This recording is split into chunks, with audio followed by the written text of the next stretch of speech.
अस्सलाम वालेकुम नाजरीन, आप देख रहे हैं हमारा ऑफिशियल यूट्यूब चैनल और मैं हूं आपकी मेज़बान यशवा कुरैशी। जी नाजरीन, आज की अहम तरीन खबरें हैं वो जानते हैं इमरान रियाज खान से। पूरी हुकूमत ने और एस्टैब्लिशमेंट ने घुटने टेक दिए। जिन्होंने यहां पे रिजीम चेंज किया, जिन्होंने यहां पे लोगों को गिरफ्तार किया, उन्होंने अवाम के सामने घुटने टेक दिए और ये बड़ी अच्छी बात है। देखें, इसके ऊपर कोई ताना नहीं देना चाहिए।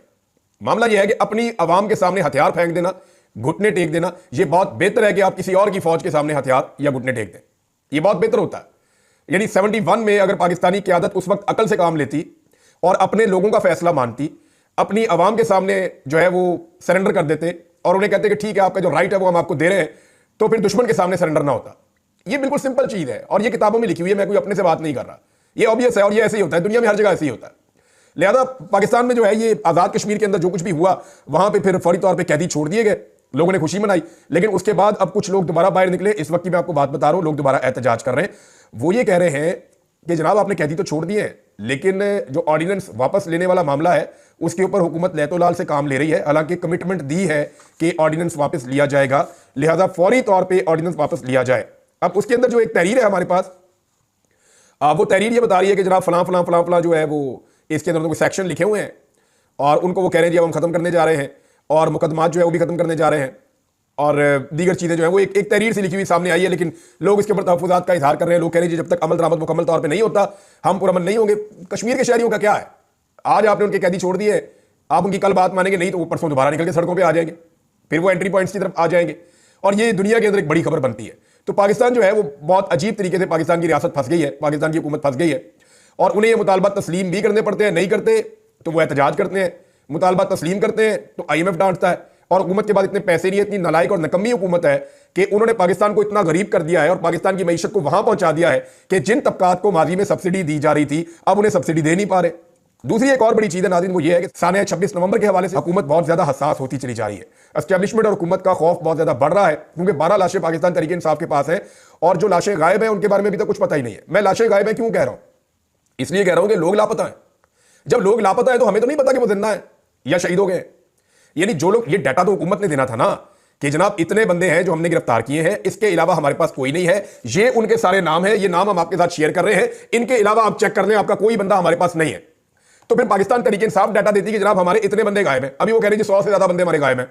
अब वो जो बंदे 100 से ज्यादा गायब हैं, जो जेलों में भी नहीं पता चल रहा कहां पे, थानों में भी नहीं पता चल रहा कहां पे, ना वो अपने घरों को पहुंचे हैं, तो वो बंदे गए कहां पे। अब उसके बारे में दो राय, या तो उनको लापता कर दिया गया है, अगवा कर दिया गया जबरी तौर पर, या फिर वो शहीद हो गए, उनकी लाशें गायब कर दी गई हैं। अब इन चीजों को लेकर जब सहाफी सवालात उठा रहे हैं तो क्या गलत कर रहे हैं।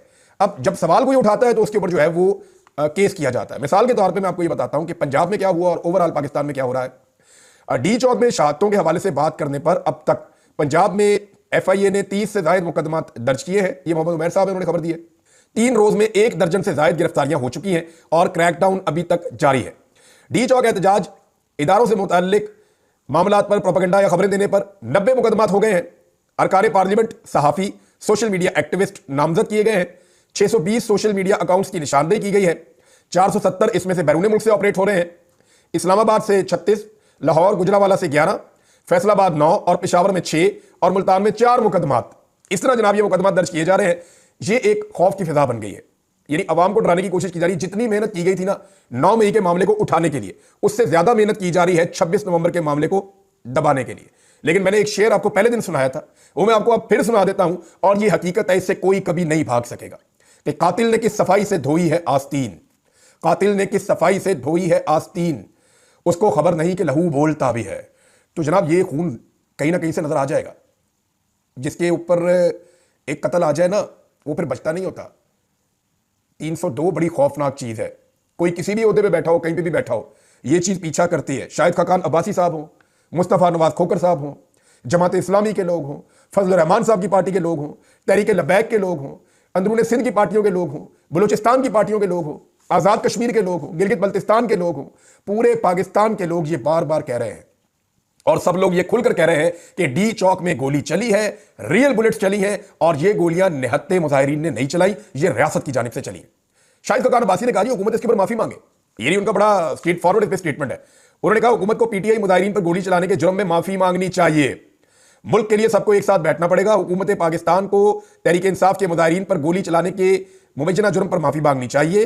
कमीशन बनाकर मामले की तहकीकात करके हकायक अवाम के सामने लाए जाएं। मिफ्ता इस्माइल भी थे, शाहिद खाकान अब्बासी भी थे। इन लोगों ने बड़ा क्लियरली ये कहा कि, और ये कह रहे हैं कि गोली चली है, यानी हर बंदा ये मान रहा है कि वहां पे गोली चली है, हुकूमत नहीं मान रही, और जो लोग ये कहते हैं उनके ऊपर मुकदमा दर्ज होते हैं। अब पश्तूनों की गिरफ्तारियों का सिलसिला अभी भी नहीं रुक रहा। शाहिद खाकान अब्बासी साहब ने अब ये बात की है, उनको भी गिरफ्तार कर लें। फजल रहमान ने ये बात की, उनको भी गिरफ्तार कर लें। जमात इस्लामी ने ये बात की, उनको भी गिरफ्तार कर लें। जो बंदा ये बात करता है उसको गिरफ्तार कर लेते हैं।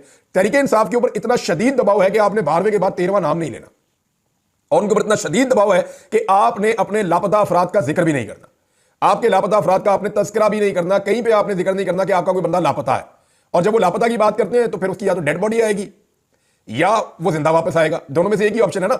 अब जब तक वो नहीं आ जाता तो तहरीक इंसाफ वालों को क्या पता, या उसके घर वालों को क्या पता कि उनका प्यारा जो है वो जिंदा भी है या नहीं है। अभी मेरे पास कुछ और लोगों ने मैसेजेस किए कि जनाब हमारा ये बंदा शहीद हो गया, हमारे बारे में किसी ने आवाज नहीं उठाई, बताया नहीं है, तो लिहाजा ये खबर जो है वो दी जाए।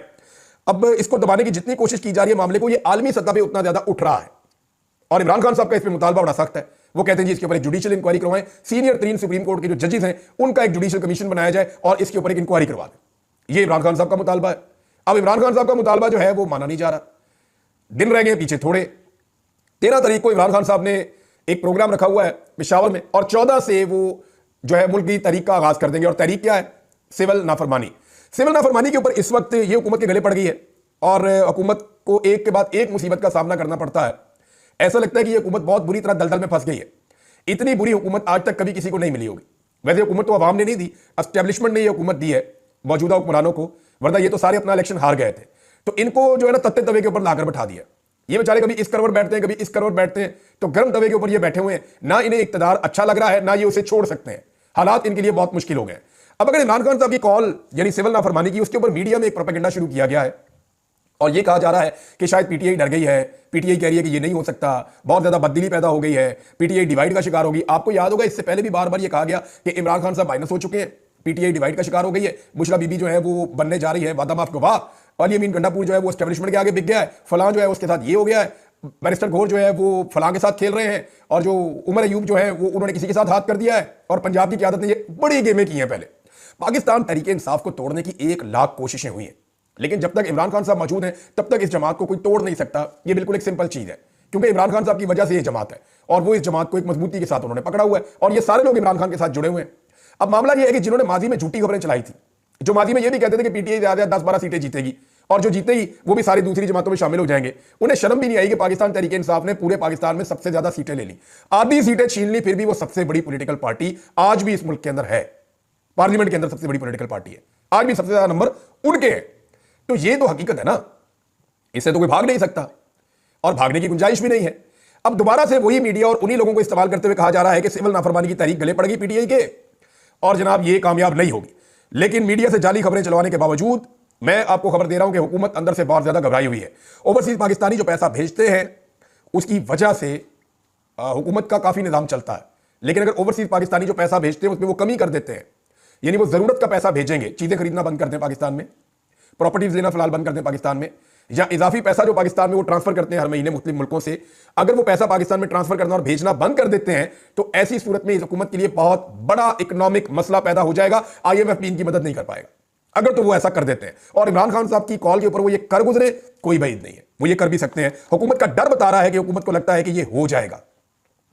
अगले मरले में इमरान खान साहब और क्या कर सकते हैं? इमरान खान साहब लोगों को कह सकते हैं हुकूमत के वाजिबात अदा ना करें या हुकूमत के साथ कोऑपरेट ना करें। लोग पहले ही बहुत तंग है, हर चीज की कीमत 3-3, 4-4 गुना हो गई है। लोग तो लगता है ऐसी किसी कॉल का इंतजार कर रहे हैं, और इसका इंपैक्ट खैबर पख्तूनख्वा पूरा एक सूबा है, कराची जो है, कराची हैदराबाद, यहां के लोग नाको नाक तंग आ गए हैं।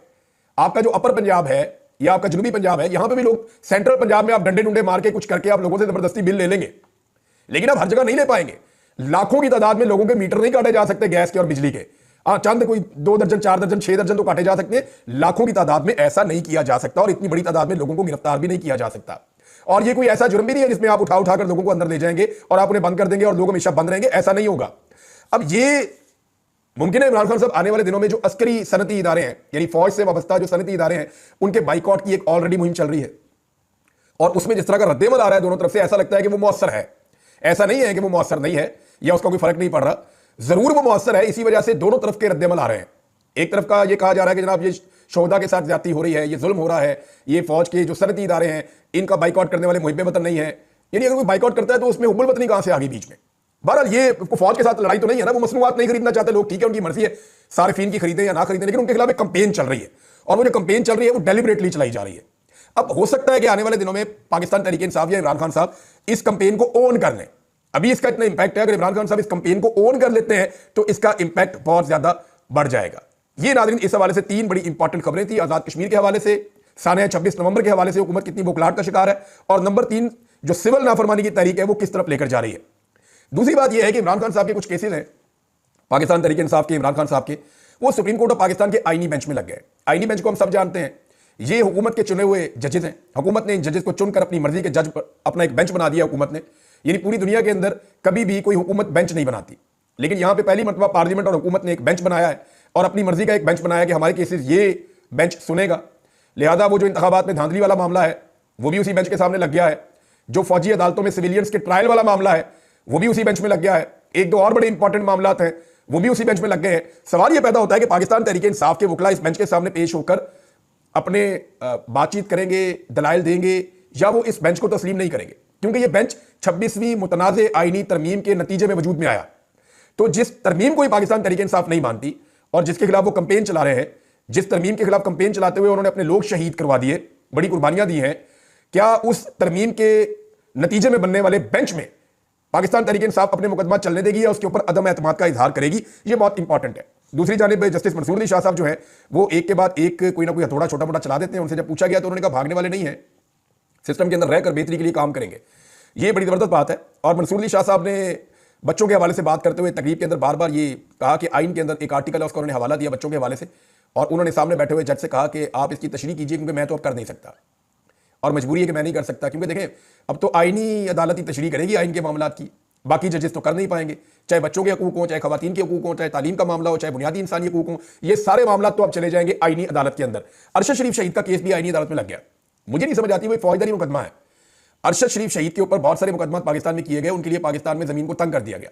उनकी वालदा ने बाकायदा एक FIR के लिए दरखास्त दी हुई है और वो ये कहती है जनाब हमें ये चीजें प्रॉब्लम दे रही थी और ये हालात वाकयात थे जिनमें अरशद शरीफ को पाकिस्तान छोड़ना पड़ा, फिर उन्हें दुबई छुड़वाया गया, फिर जिस मुल्क में वो पहुंचे वहां पे उनको कत्ल कर दिया गया। अब ये फौजदारी मामला है, ये आईनी अदालत में चला गया है। मुझे समझ नहीं आती कि आईनी अदालत इस मामले को क्यों सुनेगी। ये भी एक इंपॉर्टेंट फैक्टर है। आने वाले दिनों में इन चीजों के ऊपर हम और बात करेंगे। जी नाजरीन, उम्मीद है कि आपको ये वीडियो पसंद आई होगी। अपनी कीमती राय से हमें आगाह करें। मजीद इसी तरह की वीडियोस देखने के लिए हमारे चैनल को सब्सक्राइब करें और वीडियो को ज्यादा से ज्यादा शेयर करें।